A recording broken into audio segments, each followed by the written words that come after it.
आज हम पढ़ेंगे आतंकवादी कार्रवाई के लक्ष्य। कल हमने आतंकवादी की सामाजिक पृष्ठभूमि का अध्ययन कर लिया था। अब आतंकवादी कार्रवाई के लक्ष्य क्या होते हैं, तो इसमें 3 लक्ष्य हैं। देखो, पहला लक्ष्य है कार्यनीतिक, और जिसका वर्णन कर रखा ऊपर। कार्यनीतिक का मतलब क्या होता है? सुचिंतित ढंग से कुछ प्रमुख केंद्रों या संस्थानों पर हमला करना।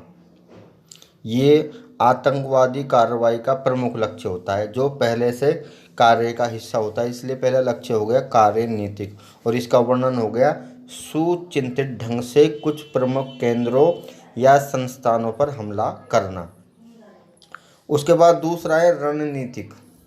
दूसरा कौन सा है? रणनीतिक। तो रणनीतिक लक्ष्य, इसका वर्णन होगा आतंक और हिंसा की कार्रवाइयों की बढ़ चढ़कर जिम्मेदारी लेना। ये इनकी रणनीति का अंग होता है, इसलिए इसको बोलते हैं रणनीतिक,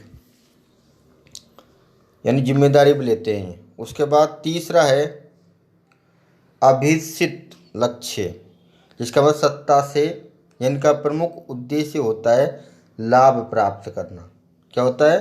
लाभ प्राप्त करना। अब इसमें सबसे पहले हम तीनों को कर लिया हमने। पहला लक्ष्य हुआ कार्यनीतिक। कार्यनीतिक,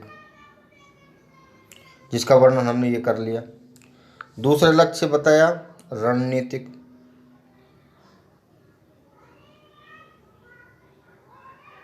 जिसका वर्णन हमने कर लिया। तीसरा बताया अभिसित।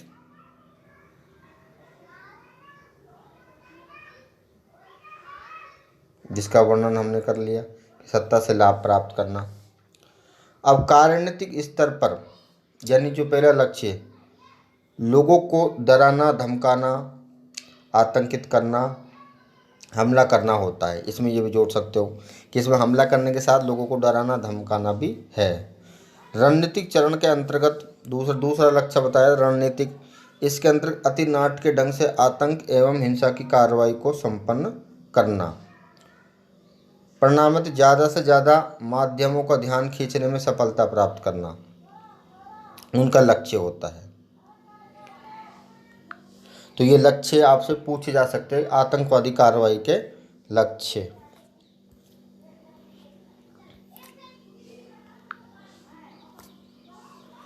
उसके बाद इसमें बिंदु दे रखा है आतंकवादियों के मनोवैज्ञानिक तत्व। तो मनोवैज्ञानिक तत्व कौन कौन से हैं, ये भी छोटा प्रश्न बन सकता है। आतंकवादी कार्रवाई के क्या मनोवैज्ञानिक तत्व है? मनोविज्ञान की लोगों के मन में ये डर पैदा कर देते हैं। आतंकवाद अपरिहार्य रूप से ऐसी रणनीति है जो मनोवैज्ञानिक प्रभाव पर आधारित होती है, यानी लोगों के मन में खौफ या डर, भय पैदा कर देती है। इस रणनीति के तहत आतंकवादी दर्शकों को प्रभावित करते हैं। दर्शकों से मतलब आम जनजीवन से है। यहाँ दर्शक वे लोग हैं जो आतंकवादी कार्रवाई से भयग्रस्त हो जाते हैं। अब इसके कौन कौन से हैं तत्व? कर्म द्वारा प्रचार करते हैं, प्रोपेगेंडा फैलाते हैं, कि समाचार पत्रों के माध्यम से वीडियो डालते हैं कि ऐसा नहीं करेंगे तो हम ऐसा कर देंगे, हमला करेंगे, ये करेंगे, वो करेंगे। अभित्रास, लोगों को डराते धमकाते हैं। उकसाते कई बार। और अस्त व्यस्तता या अराजकता, उथल पुथल और संघर्ष, इनके मनोवैज्ञानिक तत्व होते हैं। उसके बाद एक प्रश्न है आतंकवाद और मीडिया कवरेज।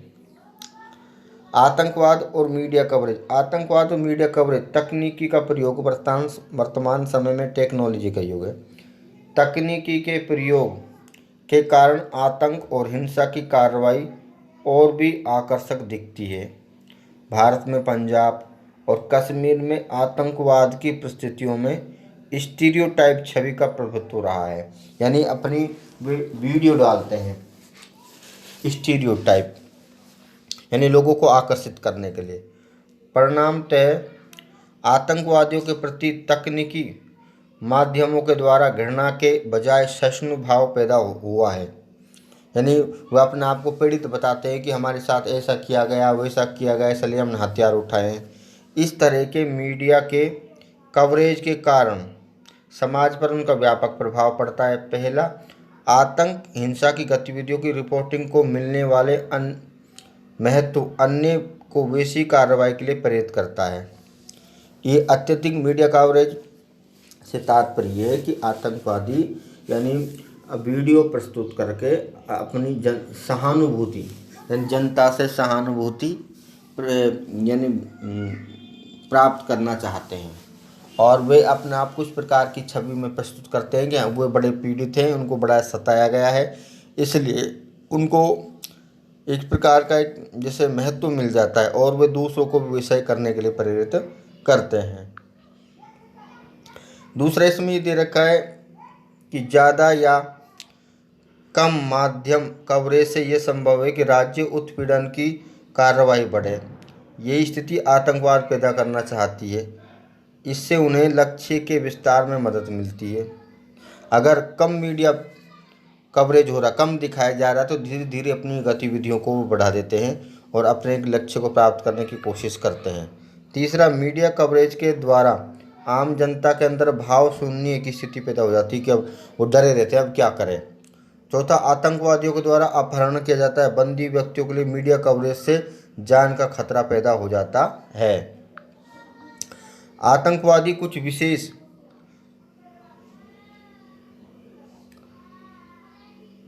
विशेष शैली, प्रतीकों और बिंबों का प्रयोग करते हैं। इनकी अलग प्रकार की भाषाएं होती है, अलग प्रकार काम करने के तरीके होते हैं। पंजाब के आतंकवादी दौर में यानी उससे 1980 के दौर में मोटरसाइकिल, मारुति वैन, AK-47 आतंकवादियों का प्रतीक मानी जाती थी। डर का माहौल पैदा करना उनका पहला मकसद उद्देश्य होता था। इससे प्रशासनिक मशीनरी पंगु बन जाती थी। सेना व सुरक्षा बल लगातार काम करते हैं, जिससे उनकी कार्यक्षमता कम हो जाती है। राजनीतिक, धार्मिक और सामाजिक और आर्थिक कारणों से समाज की आतंकवाद के प्रति सहिष्णु पैदा होना अत्यंत घातक हो जाता है। आम जनता में भाव शून्यता से सहन करने की क्षमता बढ़ जाती है। वे आतंकवादी हिंसा को जीवन की सच्चाई के रूप में देखने लगते हैं। सामान्य तौर पर आतंकवादी गिरोह की कार्रवाई के दो मकसद होते हैं। क्या मकसद होता है? हिंसा के माध्यम से जनमाध्यमों का ध्यान आकर्षित करना और भय और आतंक का माहौल पैदा करना। ये मीडिया कवरेज की बात है। तो आतंकवादी घटना के अत्यधिक मीडिया कवरेज के क्या दुष्परिणाम, ये मीडिया कवरेज हुआ, इसके दुष्परिणाम क्या हैं? दुष्परिणाम सबसे पहले हम बात करेंगे, यह विभिन्न आतंकवादी गुटों के निर्माण के लिए उत्प्रेरित करता है। पहला दुष्प्रभाव ये है कि इससे विभिन्न प्रकार के आतंकवादी गुट बन जाते हैं। दूसरा है धार्मिक और सांप्रदायिक कारणों से आतंकवादियों को सस्ती लोकप्रियता मिल जाती है, ये भी इसका दुष्प्रभाव है। उसके बाद तीसरा, विभिन्न गुटों में प्रतिस्पर्धा उत्पन्न होने पर बढ़त हुए पहलकदमी हासिल करने की होड़ लग जाती है, ये भी इसका दुष्प्रभाव है। ये दुष्प्रभाव आपसे पूछे जा सकते हैं कि आतंकवादी घटना के मीडिया कवरेज के क्या दुष्प्रभाव हैं। चौथा है, आतंकवादी गिरोह द्वारा मीडिया कवरेज करने वाले चैनल्स पर नियंत्रण स्थापित करने की आशंका बनी रहती है। और चौथा, प्रशासनिक मशीनरी का कार्यकुशलता पर प्रतिकूल प्रभाव पड़ता है। अब हम आतंकवाद की सफलता का जहाँ तक है, इनका मैंने लक्ष्य पहले भी आपको बताया था कि वर्तमान या विधि संगत शासन को हटा करके सत्ता हथियाना होता है इनका। और ये रणनीति मुख्य विद्रोही और बलवाई आतंकवाद द्वारा अपनाई जाती है, जो संगठन बलवान संगठन है, स्थापित संगठन है आतंकवाद में। यदि हमें आतंकवादियों की सफलता के परिणामों को देखें तो पाते हैं कि केवल उपनिवेशवादी विरोधी गुटों को पूरी तरह से सफलता प्राप्त हो सकी है। उनमें एक संगठन है जिसका नाम है इक्को, द इथिमिकी ऑर्गेनाइजेशन करप्रियोन,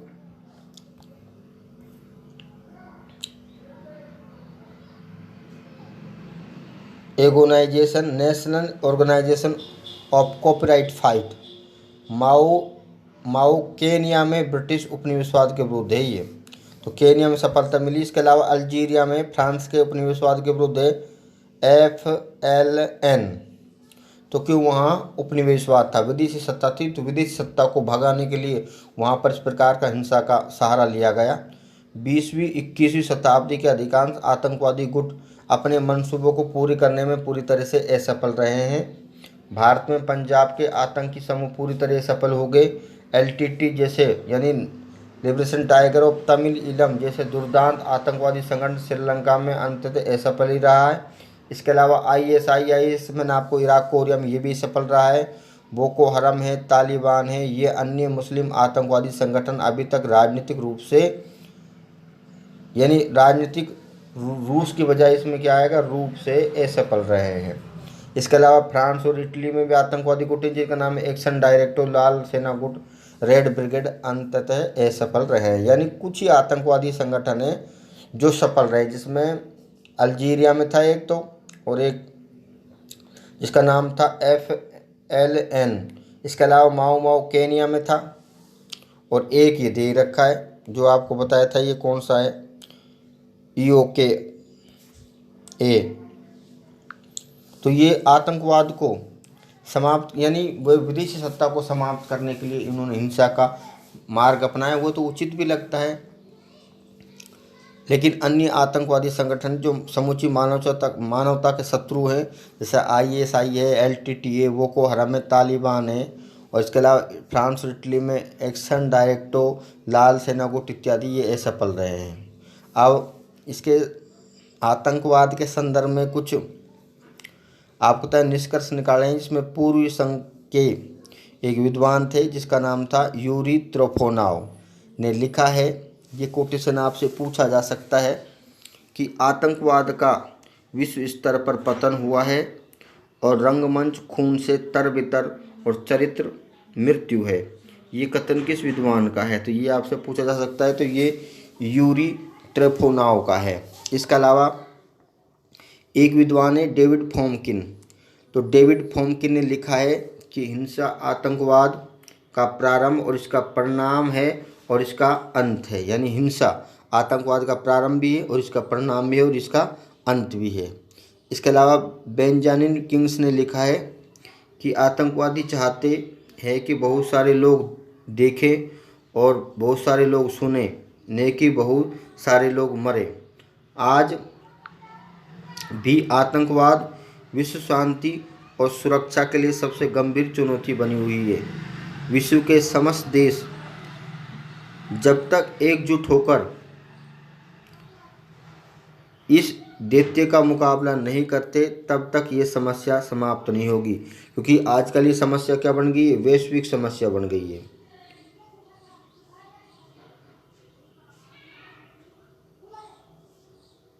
वैश्विक समस्या बन गई है, यानी विश्व स्तर पर सभी लोग किसी न किसी रूप में आतंकवाद से पीड़ित हैं।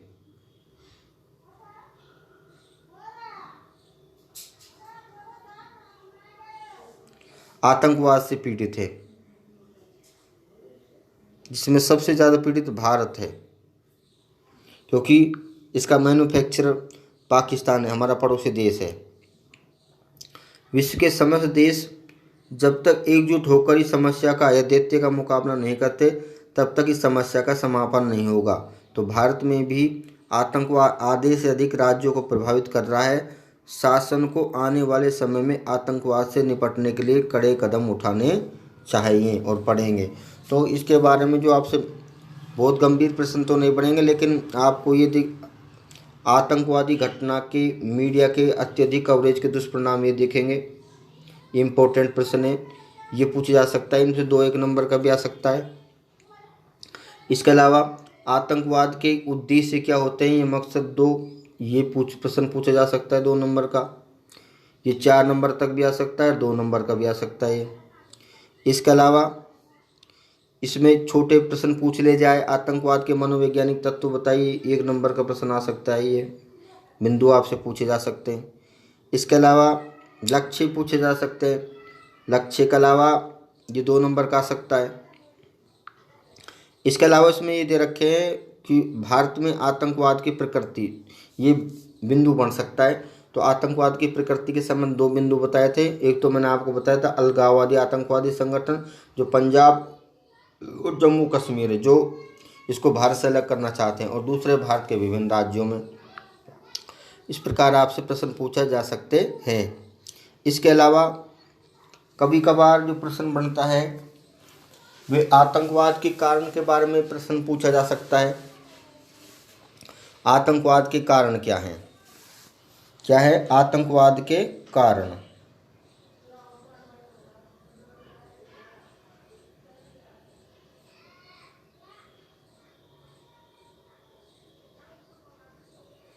तो आतंकवाद के कारणों में बहुत सारे कारण हैं। तो इसमें बहुत सारे कारणों को हम गिन सकते हैं, जिसमें हम बात करेंगे न्याय में विलंब है। न्याय में विलंब भी आतंकवाद का एक महत्वपूर्ण कारण है, क्योंकि आतंकवाद यदि देर से मिलता है तो वह लोगों के मन में एक प्रकार से अशांति उत्पन्न करता है। न्याय के प्रति आपको पता है उसमें लोगों में एक प्रकार से भावना आ जाती है, दुर्भावना आ जाती है। तो न्याय में विलंब भी एक प्रकार से आतंकवाद का कारण माना जा सकता है, क्योंकि किताब में बुक में तो दे नहीं रखा है। इसके अलावा और कई बहुत सारे कारण हैं जिनको बिंदु के माध्यम से समझा जा सकता है। तो मैं आपको एक दो बिंदु बताऊंगा इसके आतंकवाद के कारणों में।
सबसे पहले शोषण और अन्याय की प्रवृत्तियाँ।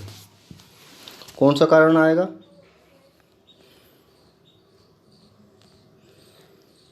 शोषण एवं अन्याय की प्रवृत्तियाँ।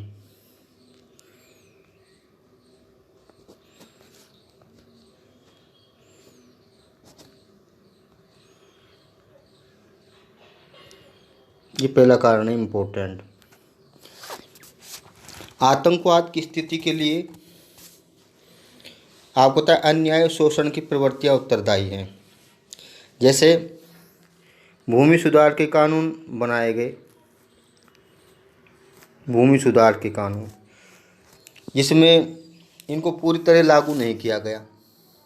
भूमि सुधार में यह था कि जिन व्यक्तियों के पास ज़मीन नहीं उनको ज़मीन मिले, जमींदारी प्रथा को समाप्त किया जाए। जमींदारी प्रथा को समाप्त कर दिया गया, लेकिन भूमि सभी को समान रूप से नहीं मिली। तो जिन लोगों को नहीं मिली उन्होंने अपने आर्थिक विकास के लिए, सामाजिक विकास के लिए हथियार उठा लिए, जिसमें नक्सलवाद। भूमि सुधार का सही ढंग से क्रियान्वयन नहीं हुआ तो आपको पता है पूर्वोत्तर भारत में नक्सलवाद आतंकवाद का जन्म हुआ। नक्सलवाद आतंकवाद का जन्म हुआ।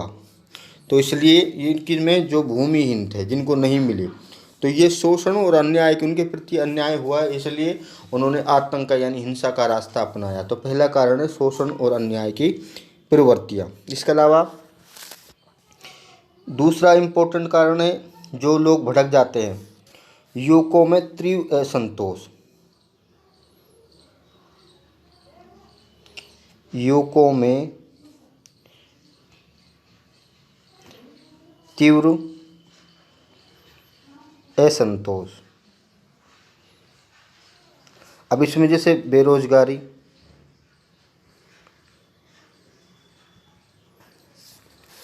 गरीबी,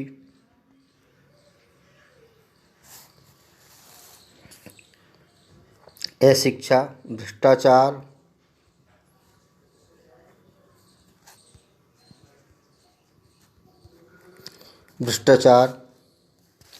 भाई भतीजावाद आदि कारण हैं जिससे लोगों में अन्याय की प्रवृत्तियाँ, यानी उनके साथ अन्याय हुआ, भ्रष्टाचार के कारण अन्याय हुआ। वो गरीब हैं इसलिए उन्होंने आपको होता है अमीर लोगों के खिलाफ हथियार उठा लिए, भ्रष्टाचार को समाप्त करने के लिए हिंसा का रास्ता अपना लिया। तो ये है, तो युवकों में जो तीव्र असंतोष है इसके कारण भी आतंकवाद की गतिविधियाँ बढ़ी है। इसके अलावा है अवैध शस्त्र व्यापार, अवैध नशीले पदार्थों की तस्करी, अवैध शस्त्र व्यापार,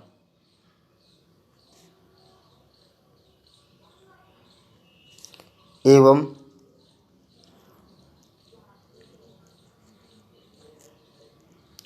नशीले पदार्थों की तस्करी।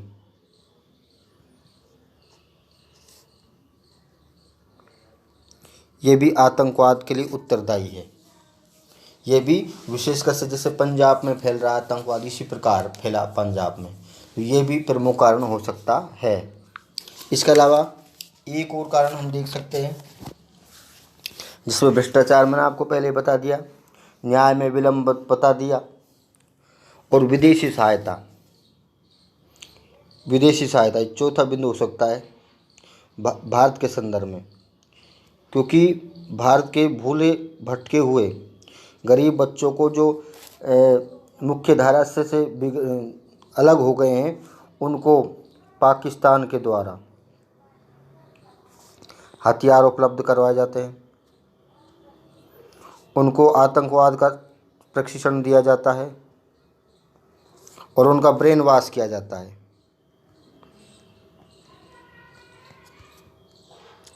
तो ये विदेशी सहायता भी आपको होता है आतंकवाद के लिए उत्तरदायी है, विशेषकर से भारत के संदर्भ में। तो ये आतंकवाद का टॉपिक कंप्लीट हो जाता है।